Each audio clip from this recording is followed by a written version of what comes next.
money with digital assets. Smash that like button because we are in some profitable trades as we speak. But we must talk about Bitcoin flash crashing to $80,000. We have a very, very famous trader out there who's been liquidated 84 times. And we have some massive XRP ETF news. And I'm joined here with TJ. TJ, how are you doing today? I am doing good. I'm actually very happy. We've been doing all this trading. I finally just said F it and hired a quant, and it's been crushing. So I'm very happy. Everybody in the Discord is very happy. Plenty of shorts that came in the late last night, early in the morning. So everybody in there is doing very, very well. And yeah, that takes the stress out of a lot of things. So buying the dip, buying the pain. There's definitely He's shorting XRP. He's shorting ETH in there. We're shorting the whole dang market, or we were at least early this morning. Obviously took a bounce, went all the way to 80K, took a bounce. We're going to be looking at that later into the show. One of the worst months for Bitcoin since 2022, which again marked a pretty significant bottom. So I think we're getting near bottom. I'm buying some of these dips pretty heavy. Obviously, we could go pretty quickly back towards 70K. I know some people calling for 73K for max pain type levels. So yeah, a lot. There's still further downside to go, but hey, let's speed run this bear market so we can get back to being bullish in 2026. That's what I say. All right, and it is Casual Friday. People are saying they like the Nike. I'm bringing back the hoodie maybe on Fridays. Let me know. Do you want me to be casual or suit? Yeah, or casual? Let me know down below. If you guys have been watching the channel long enough, you'll remember a time when DZ pretty much only wore Nike, and then you had even the Hawks hat you used to wear a lot. When he first came in, he had a Carolina Panthers hat on, but I don't know what people are saying. Some are saying I look tired. Some are saying I don't need any more coffee. I did chug a little bit of coffee before we went live, folks. It is a massive movement in the markets today. And just a real quick clarification, I wore hoodies because even during the summer, it was a very, very cold office. And everyone kind of knew me as almost like a lizard. I'd find these like windows in the sun, and I would shift with the sun and basically, plaster against the wall and just try to warm up. And for cold, he means anything below like 78, 79 degrees is cold to DC. Look, I will never complain about it being hot, but let's talk about what's running hot, and that's the bears' profit margins right now. Bitcoin down a little bit, down significantly rather. And if we look at the 1 hour, remember we drew out the little liquidity zone, stayed in there for all of 9 hours. And after that 9 hours started just dumping and dumping and dumping. We have a lot of coins, heading to the downside. ETH, we do have this multi-month going all the way back, almost a year and a half here. The head and shoulders still playing out. It's going to continue. If we fall lower, obviously this is going to be invalidated. Look at MicroStrategy. MicroStrategy performing like an altcoin. MicroStrategy hasn't been this low in price in 416 days. So seeing a lot of pullback on that one as well. Let's refresh CoinGecko because there's a lot of movement in the markets today. It almost makes me want to cry when I look. Bitcoin down almost 8%, ETH down almost 9%, XRP 8.4%. Tron holding strong, only down 2% here. Doge down 12%, Cardano down 12%. We are going to talk about the node issues with Cardano. We have Zcash, even Zcash can't hold up the market. Zcash now down 10%. And DJ, I always joke about this. Never a good sign when Bitcoin Cash is like one of the better performers in the market. Typically a little bit of a sign of some rotation there. Hype down 15% after the flash crash on Bitcoin. Yeah, I mean, these are definitely some generational entries. If you really believe in the long term, this is the time to buy. This is where I'm buying at. And it's pretty rare in life to get a second chance on something, especially something great. And that's what you're getting right now. There's a lot of people that would come out in the past and say, oh man, if Bitcoin would hit this price, if my favorite altcoin would hit that price, I'd be buying, I'd be loading up the truck, I'd be putting everything I have, and then the price comes down and people get scared. And so I just want to encourage you guys to have conviction. I'm not saying necessarily, you have to make your own decisions based on your own portfolio, but if you have your favorite altcoin, you're getting a generational entry on it right now, and you need to take action accordingly. A lot of the smartest people that I know in this space have been buying heavy at these places, not selling.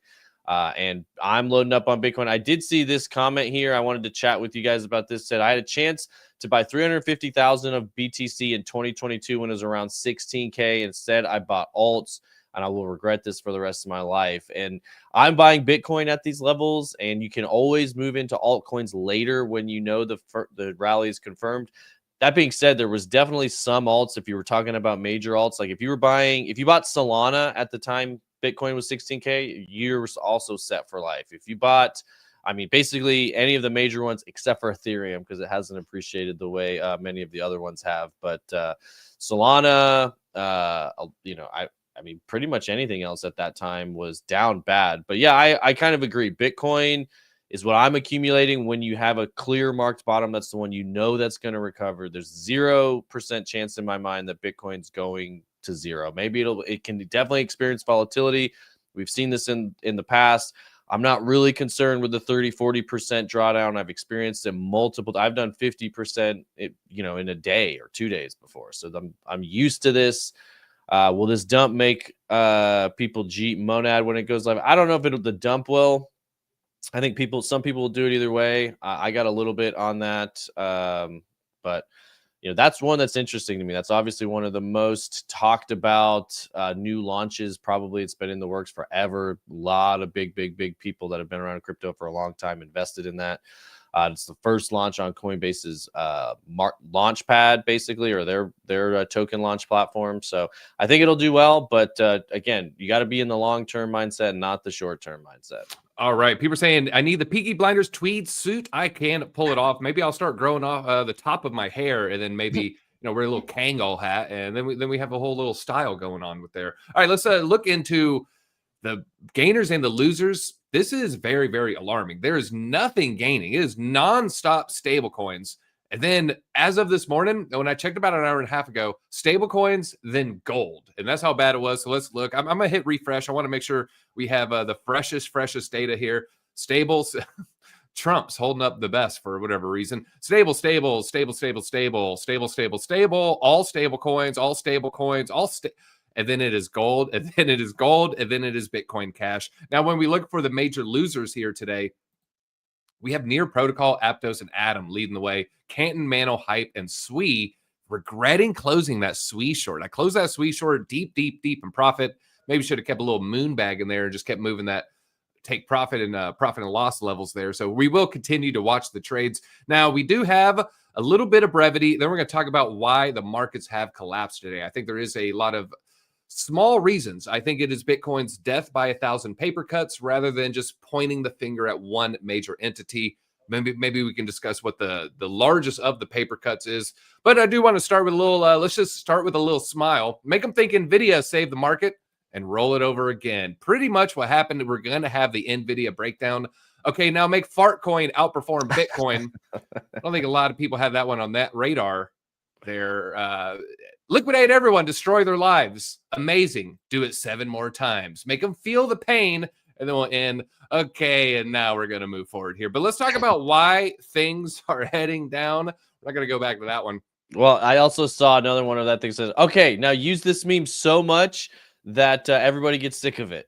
You know, that's what it's turning into. So. It's just a sign of the market. Look, you force us into this area, market makers, or is it? So let's talk about some potential reasons. Let's talk about the 1,000 paper cuts that Bitcoin is experiencing now, and then we'll do some deeper analysis. To me, there's some market maker that blew up, and now it's all over. Like all the market makers combined probably don't have multiple billions just sitting there as inventory to dump. So some are saying it's a market maker. Some are saying, oh, they don't have that big a portfolio.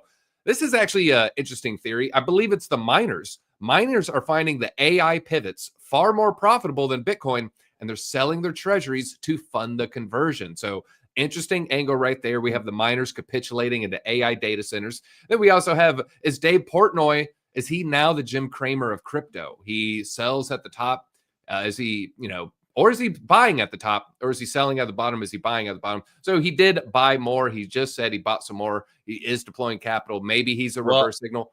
Yeah, well, and on that note, if you look at Jim Cramer, he's saying he thinks crypto is in trouble. You know, I don't think everything is fine with Bitcoin, is what he said. So, you know, the Jim Cramer, a good reverse indicator right there. He still is Jim Cramer. So bottom is near. Bottom could be near. Then we have the other quantum threat theory.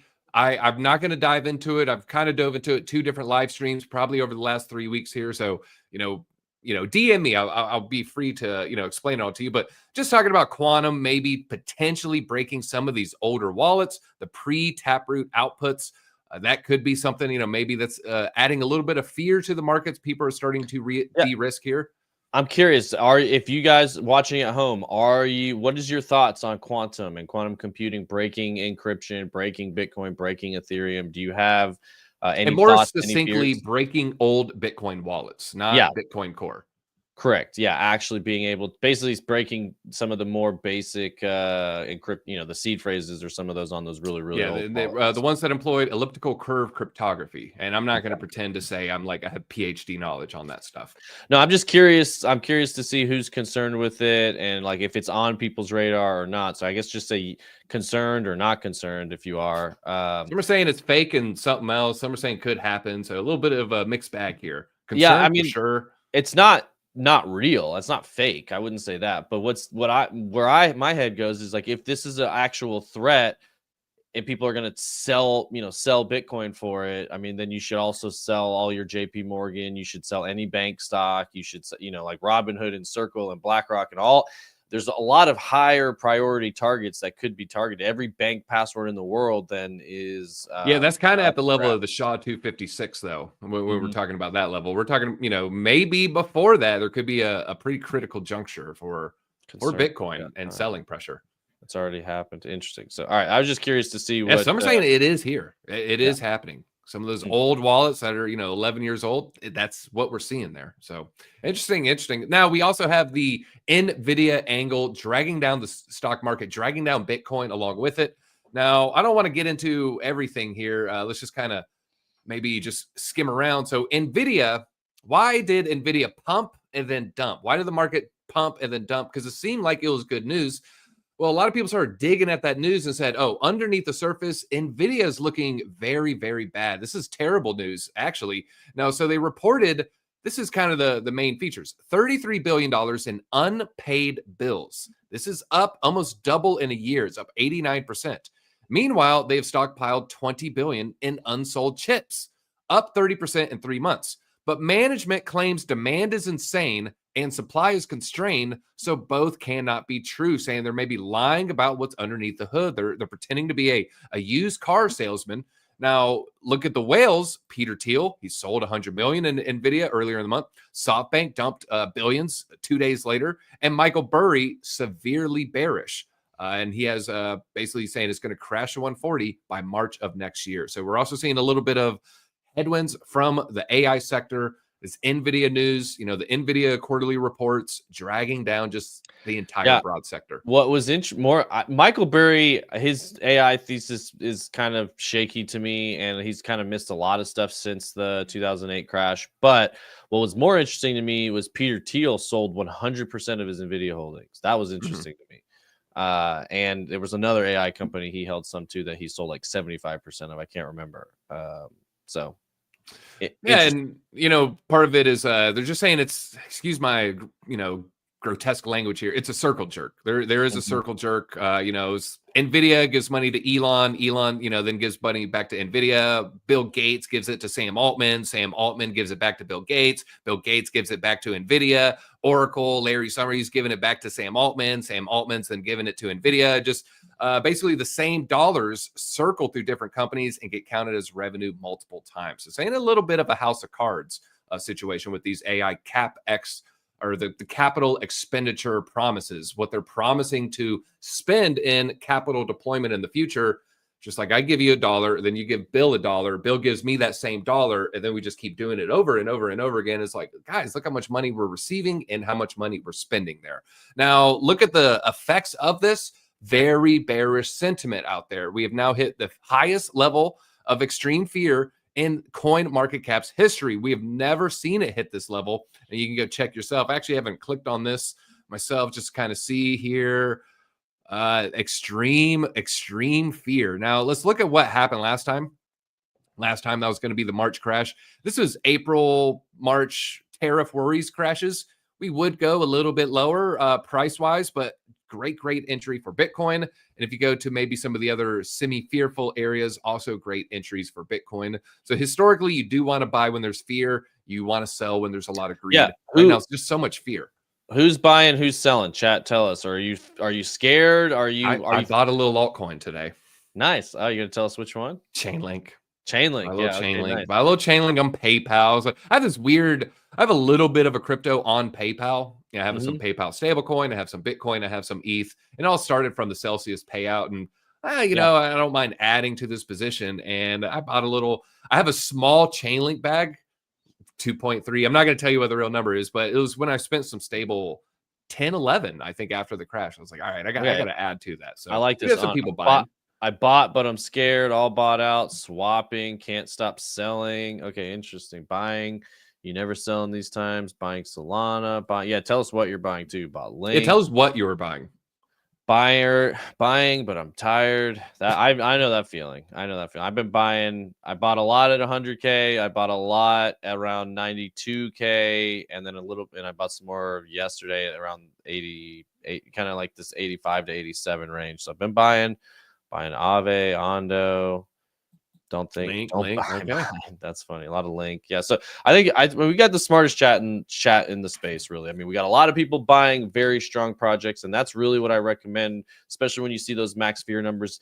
And again, you want to keep this in mind. You shouldn't be your goal to buy exact tops or wait for the exact bottom. You don't want to chase a falling knife, but if you're buying on the way down near a bottom, then you're going to be happy in the long term. And that's really what I try to do. I try to sell near tops and buy near bottoms. So if I'm buying at 80, at 85, and it goes down to 74, and I can buy a little bit more, even if I can't buy a little bit more at the absolute bottom, as long as I'm getting close to it. And again, usually that's trading the sentiment and the fear and the liquidity cycles.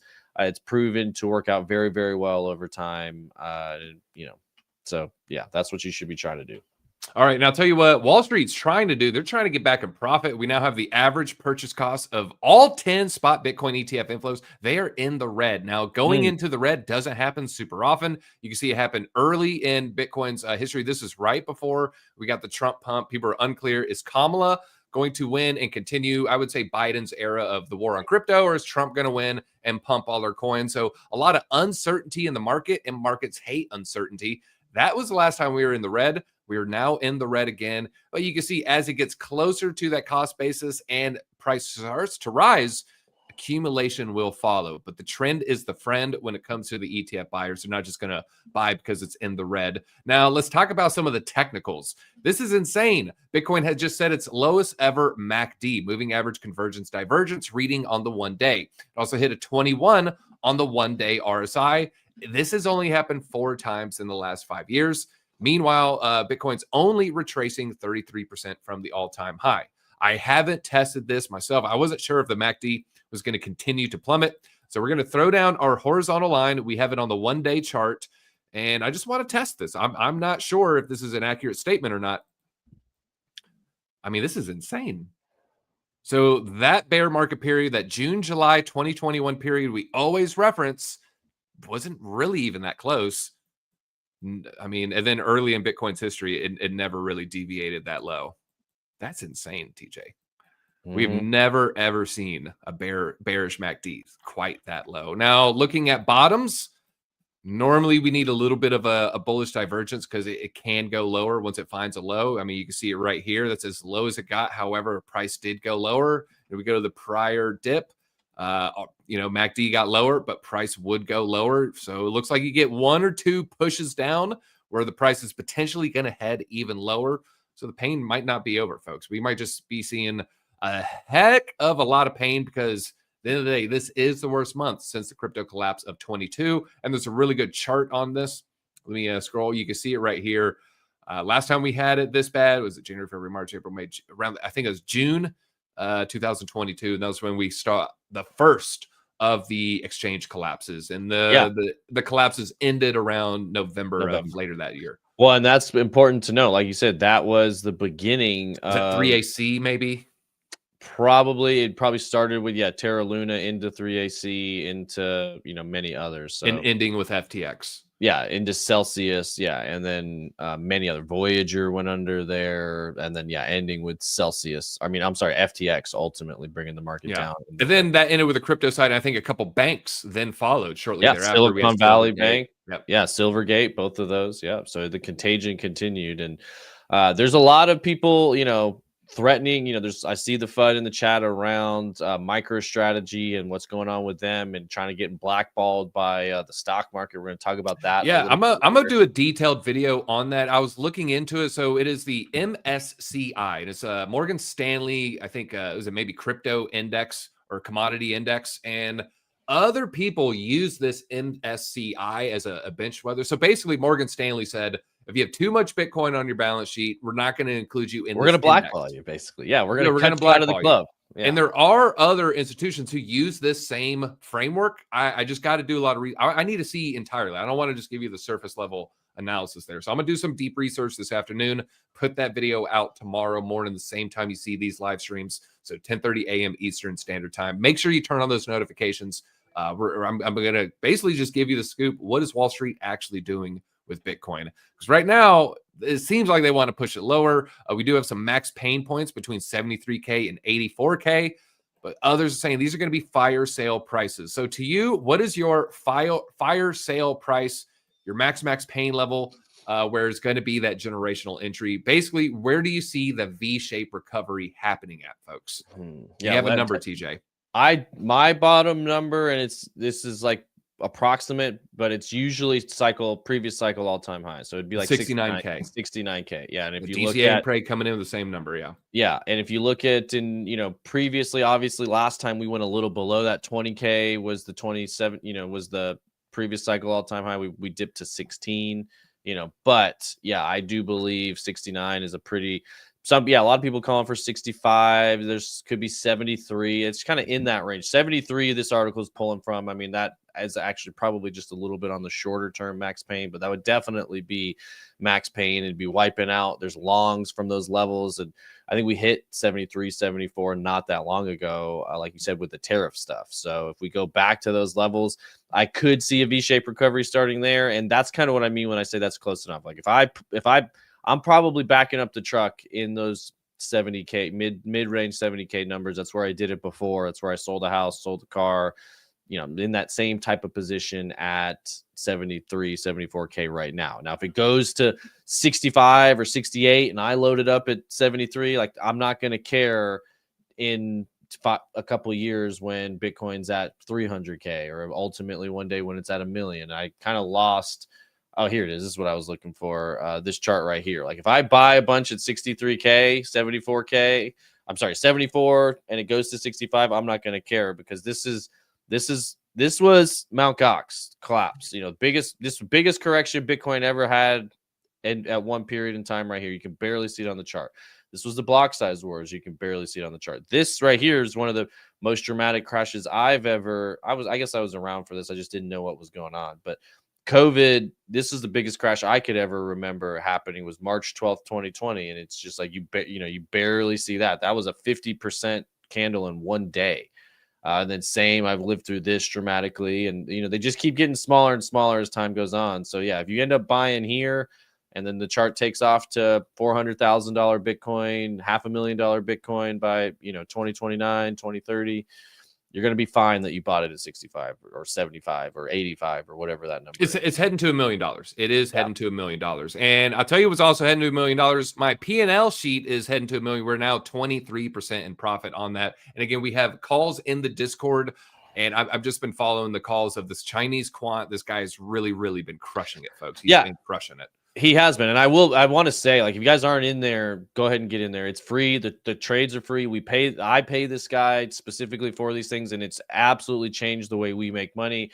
I saw a bunch of comments in there yesterday saying, McMahon, I was just kept losing. I was ready to give up. I was about to quit. I was done with this, but I just, people hit 4 or 5, 6, 7 calls in a row and they're back in there. So just get in there, make money. I'm not saying it's a guarantee. Obviously, there's risks with trading, but it's been a game changer. We were joking that it's almost impossible for me to short. Maybe you also have a little bit of trouble shorting. And when I'm following a short signal, I'm removing my bullish bias. Yeah, and it makes it a lot easier to short a. That's the whole point of quantitative trading, is it's data driven, and it removes the emotion from it. Yeah, it is. It's hard when you read all the fundamental bullish changes that are coming from Aave and Link and Arrow and all these different things. And a token is down 20% in a week. Yeah, you want to buy it. Open a short here.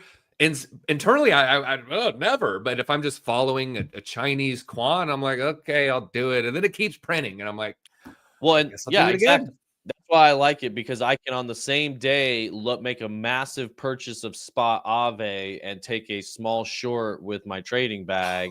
I And need to just start rolling all my short profits into spot buys. That yeah, there might you be go. That's something. an That might be interesting way to something I do it. do. All right. Speaking of spot buying, I tell you, spot selling. ETF holders for BlackRock, at least the IBIT holders, they shed $2.47 billion this month. Outflows hitting a record $3.79 billion. So we saw another sharp reversal on Thursday, erasing the brief moment of relief earlier in the week. We got finally a green day. Red. We pulled in 75. Oh no, go ahead and dump it and drop $900 million worth of ETFs. So they broke the 5-day outflow streak with the $75 million yesterday, but then the funds were hit or the day before. Then they were hit with fresh redemptions of $900 million. This is the biggest outflow day in November and the largest single day outflow since January 2024, according to Farside Investors. The $3.79 billion puts November on track to be the worst month on record. We were talking about February. It has exceeded February's $3.5 billion, now with $3.9 billion, and BlackRock is logging 63% of the outflows. And that's why, maybe one of the other reasons we're seeing a huge drop for Bitcoin's price. Also, we're not even done saying the 1,000 paper cuts. That's another paper cut. Yet another paper cut. This one is right on the iris. Like, imagine your eyelids being pulled open. Someone gets that fresh sheet of paper and just goes, Brutal. Sue, right on the tip of your eyeball. Wow. Just like me with my eyeball surgeries, okay? Jeez. Japan is another one. All right. Also, you got your palm is like really splayed open as much as possible, and it just gets you really hard. That's what's happening here. I got a slice like right here at the base of my fingernail yesterday, moving some floors around. So there you go. It's rough out there, folks. Now let's talk about the Japanese paper cut, an origami paper cut, if you will. Can I say that? I don't know. I said it already. So this is what we have. So Japanese Prime Minister Takaichi, his cabinet approved a multi-billion-dollar stimulus package on Friday. And if you look at it, it's 21 trillion yen or $135 billion. But I like this assessment from stockmarket.news. Here's what's going down with Japanese, basically their massive stimulus package. Here's why it gets messy. Japan's debt is already over twice the size of its economy. Literally the worst among developed nations. So their debt to GDP ratio, worst of all developed nations. So what does this all mean with their money printing? In the short term, their stimulus is creating chaos instead of clarity. If their fiscal situation continues to deteriorate and they keep issuing bonds at this pace, it could force the Bank of Japan's hand on rate hikes sooner than expected. And we have seen when Japanese central bankers raise the hike the rate cuts there, we get massive downward pressure on all assets. We saw a preview of this in August when they unexpectedly raised rates. Some of you, we keep alluding to that August 24 crash. We have an April 25 crash from tariffs. The August 24 crash was from the Bank of Japan. They unexpectedly raised rates, triggered a market freakout, and then Nikkei dropped 12% in one day. So they're getting a little too loose with their money printer, and smart money is betting on, Central Bank of Japan will have to step in and they will have to raise rates. And for this, I'm going risk off. So that's yet another paper cut that we've been seeing here. And that led to a huge crash on Hyperliquid. I think that's one of the main reasons Hype is one of the major losers today. Yet another, I don't want to say illiquid, but not a lot of liquidity on their Bitcoin pair.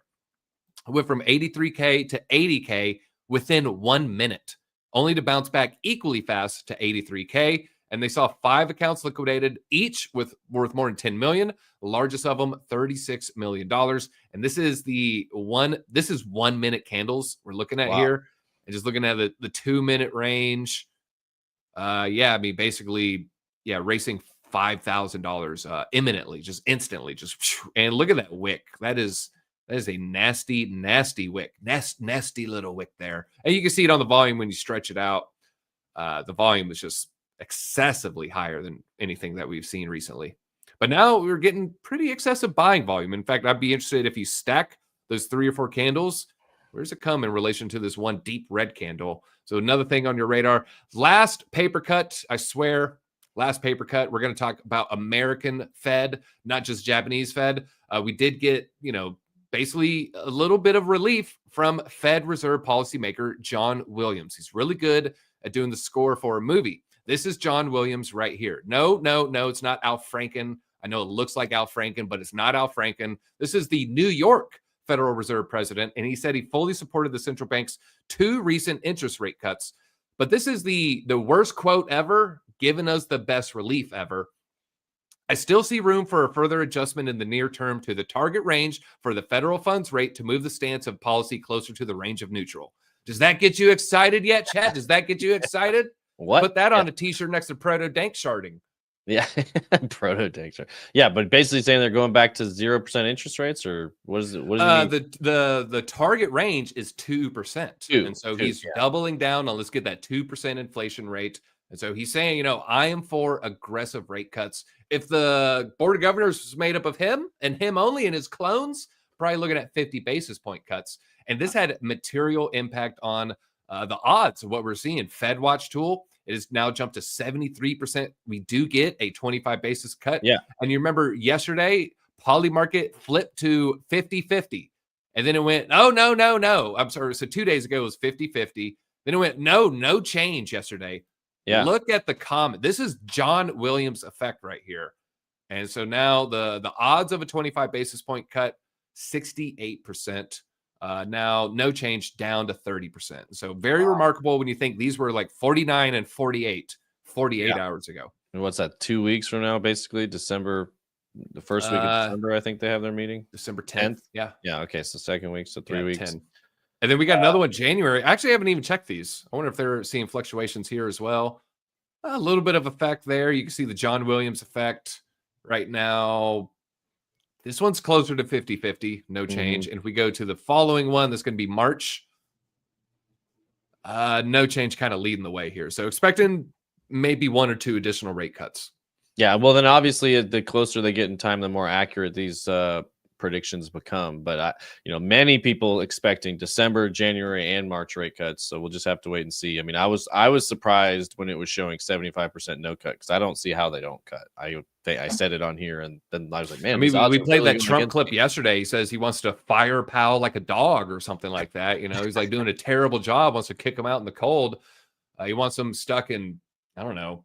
I don't even, never mind. I was going to say something crazy, but yeah, he's very, very upset at Powell for not cutting rates. And he's signaled the Powell replacement will be a lot more aligned with Trump when it comes to aggressive rate cutting. Now, in the short term, great for equities, great for Bitcoin. I think in the long term, the fiscal health of America and the US dollar's hegemony, yeah, not great. But that's kind of what Bitcoiners are rooting for if you think about it. So maybe getting to that $1 million Bitcoin a lot sooner than you're expecting there.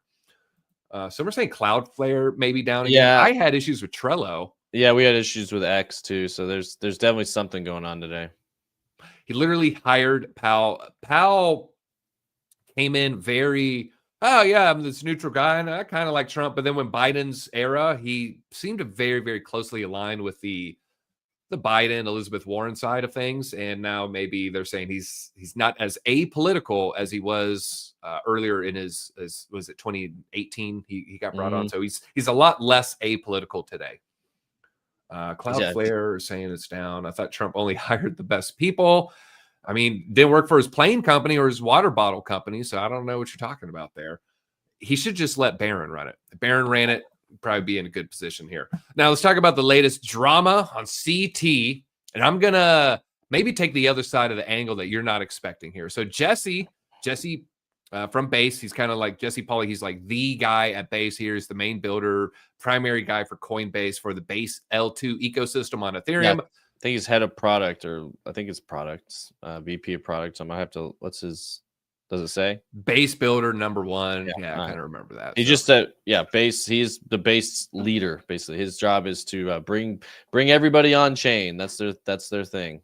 Yeah, and they want banks, they want stocks, they want just regular social. They want to probably make it an everything app eventually. That's billions kind of people. Guess. Yeah. All right, but here we go. This is what happened. So he launched a meme coin. It's called Jesse. It deploys on Base. He already shared, hey, I'm gonna go ahead and do it, and it's gonna come from my wallet, my jesse.base.eth. Now, what ended up happening? Snipers then watched that wallet. and they watch the mempool in real time. And so the contract goes live, same second gets sniped. One wallet apes $250,000 instantly. He sends the token to another wallet and then dumped it for 800K. Clean 600K profit in the 2 minutes before Jesse even posts the contract. Thanks for playing, fellas. A little bit more of a deeper dive. It's actually a lot worse than what you're thinking. The first 5 snipers, $44,000 for gas fees. Spent 190K, about 7% of the supply. Average entry, $3 million market cap. This whale or this sniper, $4 million market cap. Another $3 million market cap, but with this gas fees, $8 million market cap, $4 million market cap, $4 million market cap. 14% of the total supply were sniped by the first 2 wallets. And again, we're talking about same second. We're talking about the same block. ETH has blocks every 11 seconds or maybe 9. The base has blocks on top of it. So we're talking about all of this happened in the blink of an eye. Before you even blink, it's already, some of these are already like selling on different exchanges here. So very, very interesting. Now, let me defend Jesse's strategy. So Jesse publicly said, hey, on Thursday, I'm launching a coin from my wallet. The other way of doing it would be create a new wallet, secretly deploy, and then tweet it on X like 10 seconds, 2 minutes later, 1 minute later, maybe at best 20 seconds later.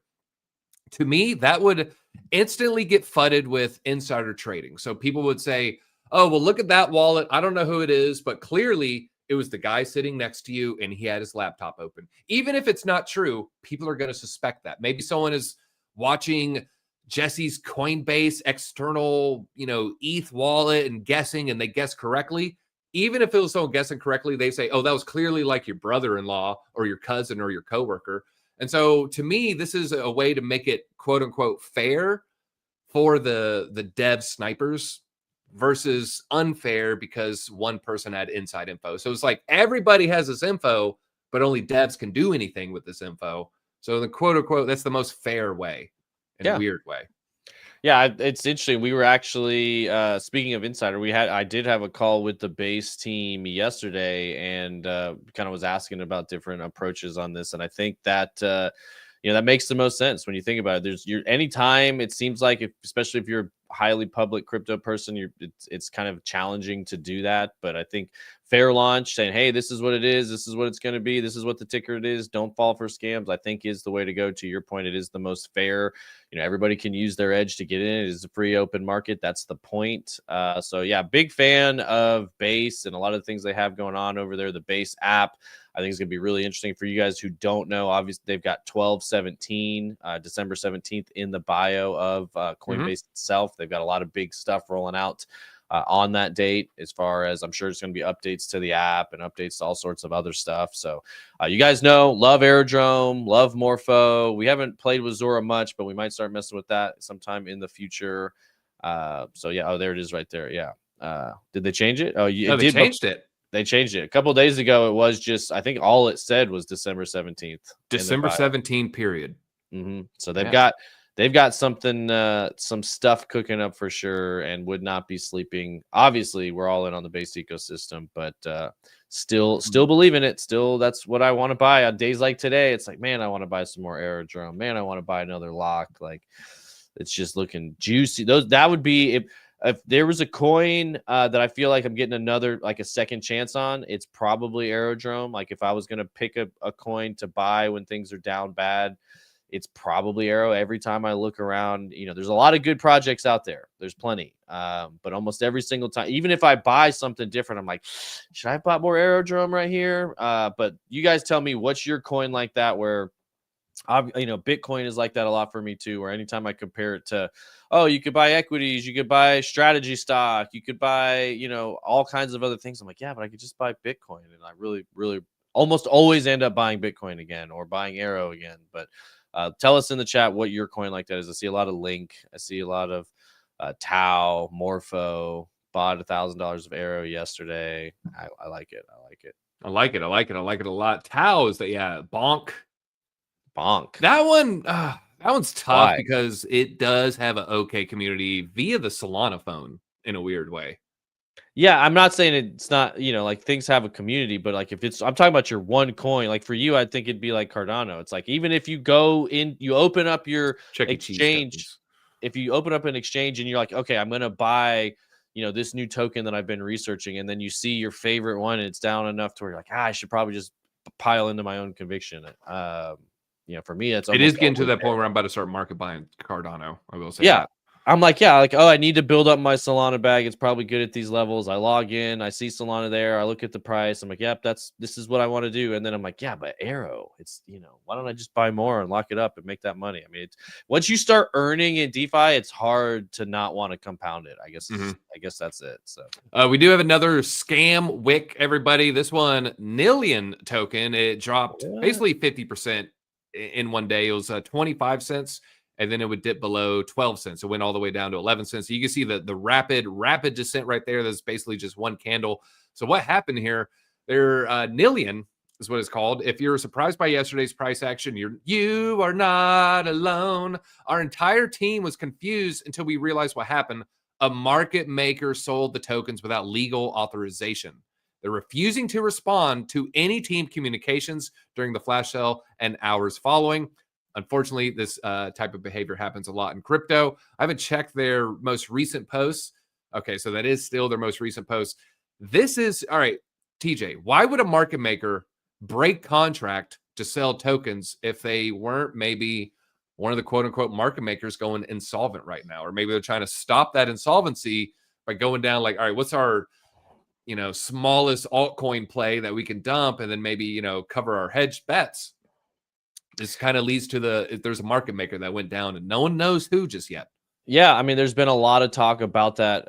There's always, when you see it's probably a fallout still from that 10/10 liquidation event, and almost always on days like that, we've been talking about it here ever since that day. Like, we're waiting for the bodies to surface, because usually on days like that, it is somebody, whether it's big or small player, somebody got liquidated and didn't come back. And now everyone's saying name them. I didn't realize Gabriel Haynes has a video, the guy without a shirt and a machete oftentimes. It's like a video you're going to expect here. It's right here. I'm going to scroll in 1 second. All right. Hit the like button if you want to see Gabriel's latest video. So people are just saying, Nick Crypto, fairly large. Name them. This is the Zcash shill that we kind of reference. He's a Solana dev. He has Anatoly on speed dial. He's saying, give me an anonymous tip. I'll say it. If you check their replies, they're not replying to anybody. They are not divulging this information. But even Gabriel Haynes kind of parroting it. We definitely did not dump any of our tokens. It was an evil market maker saying there was no market maker. Yeah. Interesting theory as well.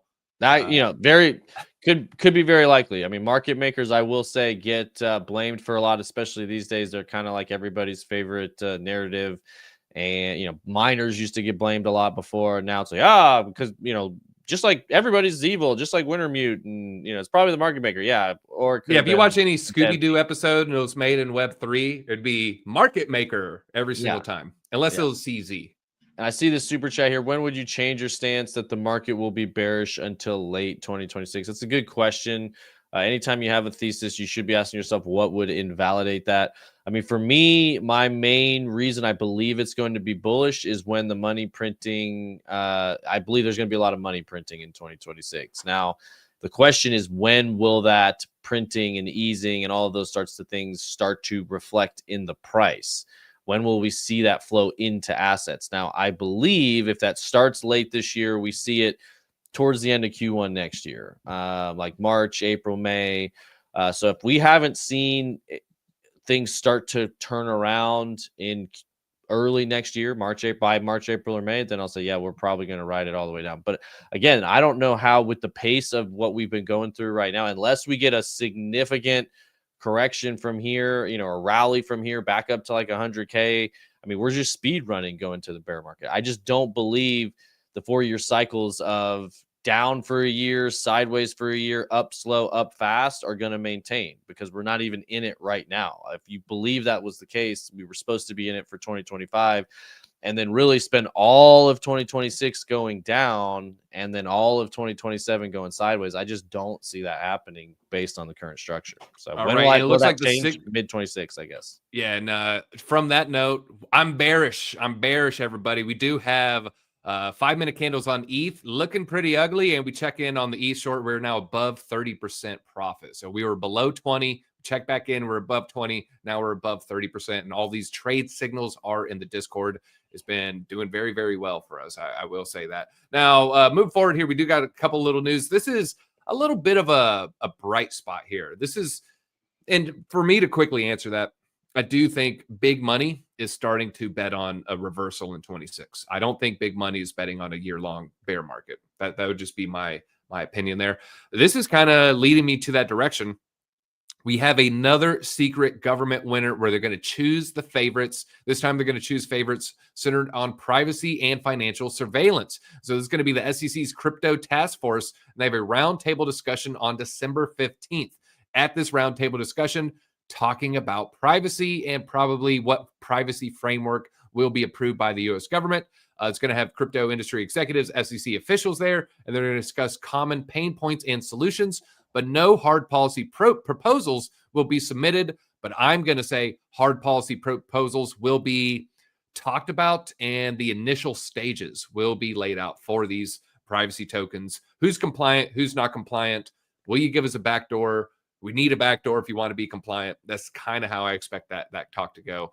Wouldn't be surprised to see A16Z representative, probably David Sachs. Any other ideas who you think might be at this round table? Now, previously we saw Sergey, Charles Hoskinson was floating around the hallways. Sergey from Chainlink. Yeah, Stani from Aave is usually Stani from Aave will probably be there. Yeah, a lot of these conversations. So yeah, that's a good question. I mean, there's and then a lot of other regulators and usually representatives. I mean, Brian Armstrong maybe or somebody from Coinbase. So we'll see. Yeah. Whose hand is that?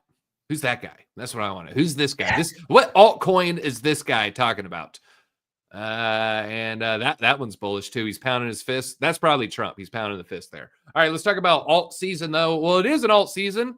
Not for the prices, but for the ETF inflows. Wall Street loves two altcoins, XRP and Solana. The funds are bucking the crypto market sell-off, $900 million in combined flows. And so even though Bitcoin and ETH ETFs are facing huge daily outflows since launch, two new altcoin products are bucking the trend. Despite the market rout, Solana and XRP ETFs have yet to record a single outflow day since the launch. Spot Solana ETFs accumulated nearly $500 million in net inflows, and XRP ETFs $410 million in cumulative net inflows to date. But we also have more ETFs in the pipeline. XRP drops 20% after ETF launch, but here is some good news. They basically just kind of point out what we have going down the line. And the good news for ETFs for XRP, we're seeing inflows, but the price is down. So why is that good news? Well, they're pointing at something we pointed out in the past. ETFs typically drop after a launch. Bitcoin fell about 10%. 42K, lost about 4,000, fell to 38K. XRP thus far has fallen 20%. So maybe within the margin of error. So if Bitcoin were to fall 10%, it would make sense for an ETF, for an altcoin to fall 20%. We normally see V-shaped recoveries. We saw it on gold. We saw it on Bitcoin. Question is, will we see it on XRP and will we see it on Solana? As Bitcoin continues to drop, would you assume alts would assume alts be much lower? It feels like they want to pop soon. Do you see a world where alts pop before Bitcoin? We are seeing it with Zcash. And so I think it is a world where the broader index will probably never follow, but I think you'll see particular winners. And I think that's kind of where we're at today. But I don't think we see a world where the broad altcoin sector pumps because there's just too much vaporware out there. You got a second to pull up Bitcoin dominance? Got that? Yeah, easy? I can do that. Yeah, it'd be interesting to see. I know at one point dominance was going down, which is uncommon, meaning, but I got to imagine it's bounced a little bit. But this is the daily, and it rejected off that parallel channel, rejected cleanly. That was about 2 weeks ago. And if we look right now, it is still looking a little bit bearish. No strong strength in the RSI, suggesting more room to the downside here. So we might see a nice capitulation, kind of like what we saw right here. Looking actually pretty similar. Where we're at right here, it kind of looks like where we're at right there. And if we just go straight up with the dotted line, Bitcoin dominance would fall off a cliff from that point. It would fall a quick 6%, later falling about 12%. So we might be looking at, alt season is going to be here. Now, we were talking about this yesterday, me and TJ. Typically for all season, Bitcoin for Bitcoin dominance default means Bitcoin is flat or kind of crabbing upwards. So maybe this is signaling we're going to see a little bit of a Bitcoin relief in the price. Yeah, well, I was going to, does this include stable coins, or is this the one that doesn't include stable coins? This is the one that does include I'd be curious to look at the difference, because if everybody's just piling into Tether or USDC or something similar, then obviously Bitcoin dominance is going down a little bit. I'm trying to think off the top I think of it's my head. others, right? Yeah. Yeah, but there's one where you can go even further. You can see it right here. This is crypto market cap excluding the top 10. There's one others. I think it's ES excluding stables. It's not others ES. Is it other ES? I'll find it. There is a ES one. I'm just drawing a blank on what it is at the moment. If you look at that, still falling. Yeah, still falling. Still falling. And I mean, you could almost say this is like the bottom part of the parallel range. Although I guess you would say it's a little bit higher. And that's the rejection that we saw. The BTC.D rejection at the parallel range is kind of like this rejection right here. Again, also losing support across the board for Bitcoin dominance and others. Let's see if anyone threw it out there. No one's. Total 2 ES. Thank you so much. Total 2 ES. So this crypto total market cap excluding Bitcoin and stable coins. Now we're really like looking at the health of the altcoin market. Yeah. Now I'm just curious. I mean, usually, obviously, when Bitcoin's going down dramatically, altcoins are going down more, which means Bitcoin dominance is going up. So this is interesting. They're going down similarly, I guess you could say, Bitcoin in the top alts. So, I mean, if you look at saying good things about, I guess, coins 2 through 9, 2 through 10. So a lot of stable coins in there. ETH. Interesting. Some of the stronger ones. All right. I do want to look at that RSI. The RSI is hitting oversold. That led to a bounce right there, meaning, great news for altcoins. And that was the bottom there, the bottom here. This would crab a little bit lower. But last 2 times we saw the RSI hit like this, it was pretty nice recoveries after the fact there. All right, let's move forward. We got a little bit altcoin news as well. So we got Solana, we got XRP looking great. Grayscale's XRP ETF goes live Monday on the 24th. So does Dogecoin ETF. Now, TJ, Solana ETF, great. Gangbusters. XRP ETF, great. Gangbusters. Yes or no, chat, TJ, will Wall Street buy Dogecoin? What do you think? Somebody will, but not like Solana, not like Ethereum, not like XRP. That's for sure. I mean, I can't imagine it, but I mean, that would be ridiculous. That'd be ridiculous. Why would you buy crazy theory from Andy? Elon just buys the hell out of this ETF, puts it on Tesla's balance sheet. He loves some Doge, that's for sure. We got an F no. Heck no. That's eventually, not today. All right. So maybe not in this environment on Monday, but maybe further down the line there. All right. It is going to be interesting. What is Wall Street's appetite for Dogecoin? Is it going to be non-existent? Is there going to be a little something there? Someone brought up Tom Lee. We should have Tom Lee on the show. I don't know if he's going to be on the show after this. I'm about to DZ him. This is a hell of a question here. So Bitmine's ETH portfolio, yesterday it was 3.4, I think. Now it's 4 billion. Now they're 4 billion in the red. This is a hell of a question. Has anyone in the history of trading lost this much money this fast? And I was trying to think. I can't think of many examples, but TJ, I do come up with one example. Andrew Tate has now been liquidated 84 times in total on Hyperliquid. Seems like he is trying to take the record for the most amount of liquidations. I'm almost wondering, of the 84, how many of those were in profit for some amount of period? But he's like, I don't want a 50% gain. I'm going to hold on to this trade. And then it just, eventually gets liquidated. I'm curious how many of the 84 he could have closed in the green. Let's see here. People got some predictions here going to 65K. Don't know about that one. Bear market started last month. Looks like it started October 6th. Maybe started October 6th there. TJ, of the 84, let me just ask, what do you think about this? He's liquidated 84 times on Hyperliquid.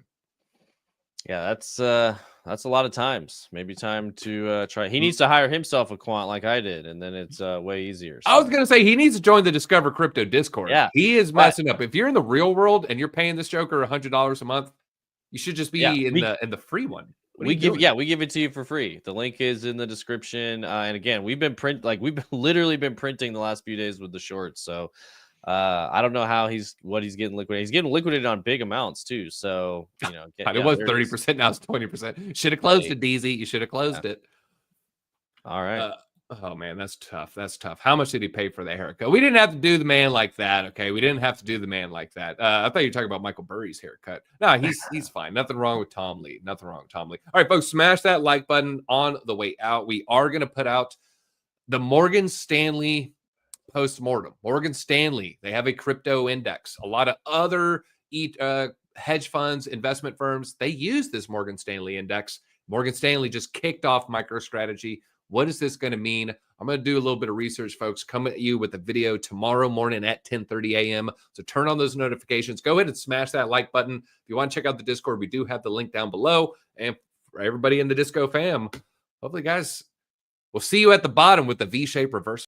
We just wanted to take a quick second to shout out our sponsor, Arculus. They are a cold storage hardware wallet, helps you secure all of your digital assets for the future. Just tap this thing to the back of your phone and boom, you're in. We wouldn't be able to do this without them, but also wouldn't be able to do this without you guys, the Disco fam. You've supported us a lot over the years. If you want to support the channel now, just use the code DC20. It gets you 20% off this card. It's the #1 way you can support this channel going forward. Thank you for your support. We'll see you at the top.